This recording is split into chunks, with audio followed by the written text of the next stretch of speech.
साथियों नमस्कार, जोहार। जीटी रोड लाइव में आपका स्वागत है। मैं हूं अभिषेक सिंह। साथियों, जैसे जैसे उपचुनाव की तारीख नजदीक आ रही है, राजनीतिक सरगर्मी उतनी ही बढ़ती जा रही है। कहीं ये है कि राजा का बेटा राजा बनेगा या कहीं है कि माटी का बेटा नेता बनेगा। तमाम बड़े बड़े नेता समेत कई बड़े बड़े लोग, कई बड़े बड़े प्रचारक अब घाटशिला में कैंप करना शुरू कर दिए हैं। वर्तमान में आपने देखा किस तरह मुख्यमंत्री हेमंत सोरेन वहां गए, किस तरह से उन्होंने सभा को संबोधित किया, काफी फॉर्म में नजर आए। वहीं दूसरी तरफ भाजपा के भी स्टार प्रचारकों की एंट्री अब घाटशिला में शुरू हो गई है। साथियों, एक तीसरा कोण भी है जिसकी चर्चा जीटी रोड लाइव शुरू से करता आया है, वो है टाइगर जयराम महतो। जी हाँ, टाइगर जयराम महतो की एंट्री भी जो है अब घाटशिला में हो चुकी है। जेल के प्रत्याशी रामदास मुर्मू के पक्ष में उन्होंने मतदाताओं से ये अपील भी कर रहे हैं कि जो अगला वोट हो वो माटी का ही नेता हो। इन तमाम मुद्दों पे चर्चा करेंगे। आप फ्रेम में हमारे साथ देख रहे हैं, हमारे पॉलिटिकल एडिटर शैलेंद्र सिन्हा जी हैं। शैलेंद्र जी, स्वागत है आपका। और पहला सवाल आपसे यही है कि जिस तरह से जयराम महतो की एंट्री हुई है घाटशिला में, कितना प्रभावित कर पाएंगे वहां की जनता को, वहां के चुनावी समीकरण को? देखिए अभिषेक जी प्रभावित तो करेंगे जी। क्योंकि उनकी जो छवि है खासकर पिछले 1 साल में जब से वो विधायक बने हैं लोगों में उनको लेकर के काफी जिज्ञासा भी जगी है, काफी जी। रुचि भी है, लोग उनको फॉलो भी करते हैं, चीजों को देखते भी रहते हैं, तो निश्चित रूप से प्रभाव तो पड़ेगा। जी।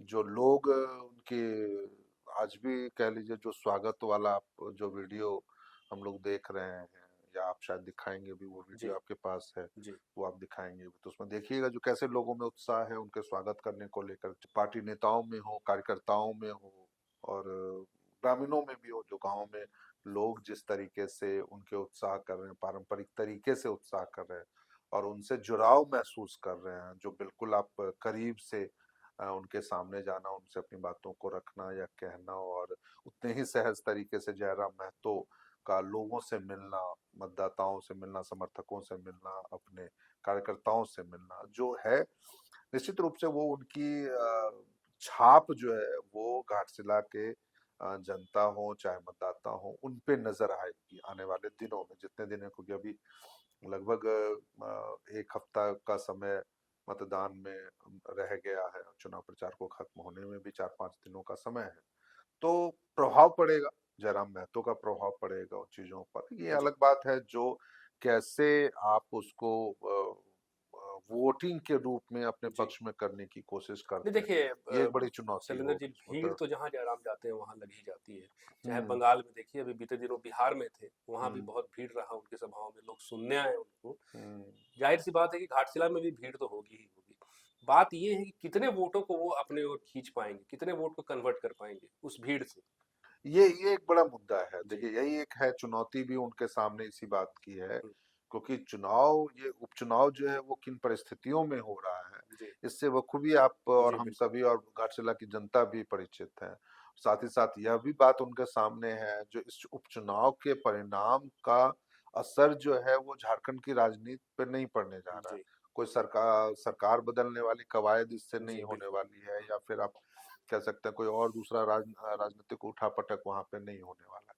तो जनता को यह भी देखना होगा, या यह भी देख रहे होंगे जनता या मतदाता वहां के, जो यदि इस उपचुनाव में परिणाम हम्म। जो पिछले चुनाव के मुकाबले विपरीत जाता है, जी। यदि जेएमएम उम्मीदवार की जीत नहीं होती है, किसी और की जीत होती है, यदि जयराम महतो की पार्टी के उम्मीदवार जीतते हैं, जी। चाहे विपक्ष के जो उम्मीदवार हैं बीजेपी के बाबूलाल सोरेन वो जीतते हैं, तो घाटशिला को इसका क्या फायदा मिलेगा, जी। किन परिस्थितियों में वो अलग होंगे, तो यह भी एक तस्वीर उनके सामने है। जी। तो शायद यही वजह है जो हर पार्टी और हर कैंडिडेट जो अपने अपने तरीके से इसका नफा नुकसान कर सकती है। देखिए, प्रभाव तो पड़ेगा सर, क्योंकि आप देखिए सोमेश सोरेन राजनीतिक पारी शुरू कर रहे हम्म। हैं, उनकी पहली पारी है।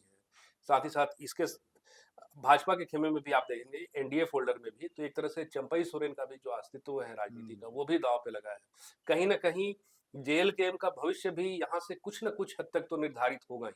बिल्कुल तो एक बिल्कुल। रिजल्ट तो तीनों के लिए मायने रखता है, किसके बिल्कुल पक्ष होगा, में देखिए जाता है। उस चुनाव के बिंदुओं पे या चुनाव के परिणाम के को यदि हम बात की देखें जी। जो भविष्य की राजनीति पे उसका क्या असर होगा, तो निश्चित रूप से जो बातें आप कह रहे हैं वो सही होगी। हम्म। लेकिन एक ये चीज देखना होगा, जो क्या जयराम महतो अपने बदले हुए तेवर कह लीजिए या अपने बदले हुए चेहरे से, जी खासकर तब जब आप छात्र नेता हुआ करते थे और अब आप विधायक हैं, जी तो वो घाटशिला की जनता को कितना प्रभावित कर जी। पाते हैं। यदि पिछली बार उनको 8,000 वोट मिले हैं, तो क्या वो इस बार 16,000 वोट होता है या फिर 8,000 से कम जाता नहीं है? तो पिछले तो बार ये ये भी भी एक कयास बात लग है। रहा था शैलेंद्र जी कि हम्म उस समय जयराम अकेले थे और एक साथ बहुत सारी सीटों पे चुनाव लड़ रहे थे, लेकिन इस बार एक सीट है और पूरी की पूरी जेल के की पार्टी आप हम्म देखेंगे बेबी महतो भी वहां पहुंची हुई है, हम्म। देवेंद्र नाथ महतो भी हैं, तो इस बार तो पूरा जोर इनके ओर से भी लगा है।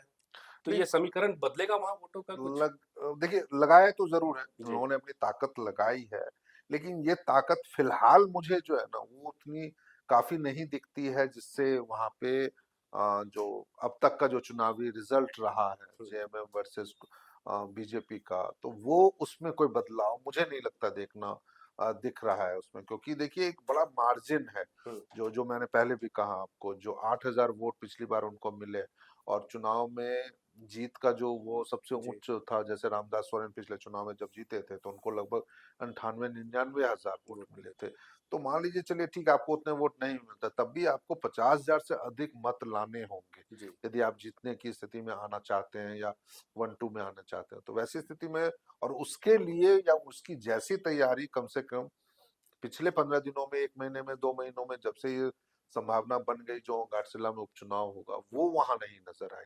शुरू में तो ये कयास भी लग रहे थे जो क्या जेएलकेएम बीजेपी के पक्ष में अपना उम्मीदवार ही नहीं देगा। हम्म। तो ये भी एक परिस्थितियां बन रही थी, उन चीजों को भी हवा लगी है या फिर वो भी काफी अफवाह, वो भी वायरल हुआ, हालांकि थोड़ा बाद में वक्त उन भी चीजों लगा का। था, आप देखिए कि हाँ, नॉमिनेशन बिल्कुल की जो बिल्कुल। जो नामांकन की उसके या जो बाद भी आया कैंडिडेट था डिक्लेयर तो हुए इसमें भी बहुत वक्त लगा, तो आखिरी ऐसे में आखिरी तारीखों पे 19-20 तारीख पे। सही कह रहे हैं जी आप। तो इसमें देखिए, इसलिए जो उतनी मेहनत न तो जयराम महतो की ओर से देखिए इस उपचुनाव को लेकर के जो हम ये कह सके जो वो जीत सकते हैं या नहीं जीत सकते हैं, और न उनके प्रत्याशी की ओर से, न उनके कार्यकर्ताओं की नजर से वहां हमें देखने को मिल रहा है। तो ये इसलिए मुझे नहीं लगता है जो इस बार वो हार जीत में शामिल हो रहे हैं। जो आपने एक बात कही, बहुत अच्छी बात कह रही आपने कही थी, जो उसमें ये कहा था, जो आपने जो नई राह खुलेगी जेएलकेएम के लिए जी वहां पे, निश्चित रूप से ये एक बहुत बड़ी बात होगी, क्योंकि जेएलकेएम कोल्हान इलाके में यदि इस उपचुनाव के जरिए अपनी राजनीति को आगे बढ़ाने में कुछ पहल करता है, तो वो विकल्प के रूप में, एक विकल्प की राजनीति को जिसकी चर्चा हम लोग करते हैं और जी। अक्सर अलग अलग जगहों पे कई राजनीतिक विश्लेषक भी करते हैं, तो वो विकल्प की राजनीति का एक नया मुकाम वो उपचुनाव का परिणाम होगा। तो ये एक बड़ी बात है और मुझे लगता है जो शायद जयराम महतो को वही करना चाहिए और उनके पार्टी के लिए भी यही, क्योंकि जिन मुद्दों को आधार बनाते हुए उन्होंने अपनी राजनीति की है, अपने प्रशंसकों को या अपने समर्थकों को उन्होंने एक चीजें घोषित की है, तो उसका एक फायदा या उसके आधार पर अपने पार्टी को लेकर के लोगों में राय बनाने की एक पहल तो वो। शैलेंद्र जी, जयराम महतो के साथ साथ चुनावी हम्म यात्रा में आप देखेंगे चुनाव के लिए बेबी देवी भी वहां पहुंची थी। एक हम्म बार मैं चाहूंगा दर्शकों को वो भी सुनवा दे कि बेबी देवी ने आखिर कहा क्या है। कि हर बार हर पार्टी को आप लोग वोट दिए हैं। सभी पार्टी जितना भी यहाँ राजनीतिक दल है, सभी को चाहे इंडिया हो चाहे एनडीए हो, गठबंधन करके सरकार यहाँ बना चुके हैं, यहाँ विधायक भी बन चुके हैं।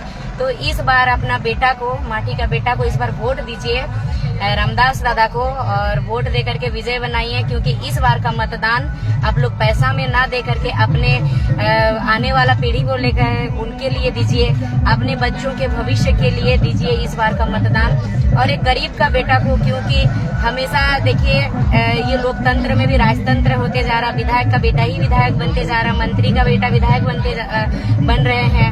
तो इस बार एक गरीब किसान का बेटा भी विधायक बने, तो क्योंकि इस बार देखिए ये जो उपचुनाव है ये आप लोगों के लिए बहुत ही अच्छा है कि इस बार उपचुनाव में आप लोग इस बार एक बार मौका दीजिए रामदास दादा को। सभी को धन्यवाद। तो साथियों, आपने सुना बेबी देवी ने कहा क्या। शैलेंद्र जी, अब आप देखिए ना कि बतौर महिला बेबी देवी भी वहाँ एक्टिव है और कुछ न कुछ हद तक तो इनका प्रभाव महिला वोटरों पे भी पड़ेगा। तो क्या हम्म। लगता है कि ये भी एक कुछ समीकरण में बदलाव लाएंगी? नहीं होगा, बहुत बढ़िया। जी। देखिए बेबी देवी ने भी अभी कहा अपनी जी। बातों में, उन्होंने कहा जो आप एक मौका कम जी। से कम माटी पुत्र को दीजिए, क्योंकि हुँ। आपने दोनों गठबंधनों की राजनीति को यहाँ देखा है, हुँ। दोनों गठबंधनों के विजयी चेहरों को यहाँ आपने हुँ। देखा, जो एक बार उनकी सरकार एनडीए की रही है, तो एक बार इंडिया गठबंधन या महागठबंधन की सरकार रही है, जी। विधायक उनके रहे हैं, लेकिन घाटशिला का विकास क्या हुआ? जी। तो वो एक विकल्प की राजनीति की तो बात कर रही है, जी। निश्चित रूप से बहुत प्रभाव पड़ेगा महिला मतदाताओं को, कि जो जितनी सहजता से वो मिल रही हैं लोगों से, मतदाताओं के बीच में उनकी पकड़ होगी या उनकी पहुंच होगी, जी। वो शायद लोगों को और एक चीज़ आकर्षित जी, करेगा, और साथ-साथ में खासकर युवा भी हैं, युवा जो भी है, युवा बिल्कुल, महिला बिल्कुल। मतदाता या छात्र देखिए होंगी। हाँ। एक जो चीजें बहुत अच्छी होती है ना, जब हमें अपने बीच का जैसा लगता है, जो चलो हमारे बीच से कोई नेता बन के निकल रहा है, या हमारे बीच की बात, हमारी बातें कोई कर रहा है ना, हुँ। तो लोगों का उससे जुड़ाव ऐसे ही उतनी आसानी से हो जाता है। जी। वर्तमान में आप भी कह रहे हैं, बहुत सारे लोग भी इस बात को समझ रहे हैं, जो जयराम महतो जिस तरह से युवाओं को प्रभावित करते हैं, जी। जिस तरह से वो बुजुर्गों को, हुँ। वृद्ध महिलाओं को या महिलाओं को अपने व्यवहार से, अपनी सहजता से, अपनी चीजों से वो प्रभावित करते हैं। और खासकर देखिए अभी तो जयराम महतो ने, जैसे आप समझ रहे हैं, जो कैसे उन्होंने अपने वेतन का 75% जी। पैसा जी। युवाओं को देने की बात, खासकर तो जो पढ़ने ये वाले क्या अब छात्र एक हैं। नया ट्रेंड आ गया है क्या? आप तमाम सोशल प्लेटफ़ॉर्म पे देखेंगे कि जो हम्म घाटशिला के प्रत्याशी हैं, हम्म रामदास मुर्मू, हम्म उन्होंने भी ये बात कही है कि अगर वो जीत कर आते हैं, तो अपने वेतन का 75% जो है, हम्म वो समाज के लिए दे देंगे। हाँ, युवाओं को दे जी। देंगे, यानी कि जो पढ़ने वाले छात्र हैं, पढ़ने वाले जो छात्र हो गए। स्कॉलरशिप के रूप में जी। चाहे, ये एक बड़ी अच्छी बात है ना। यही देखिए तरीका है ना उनके पास, हुँ।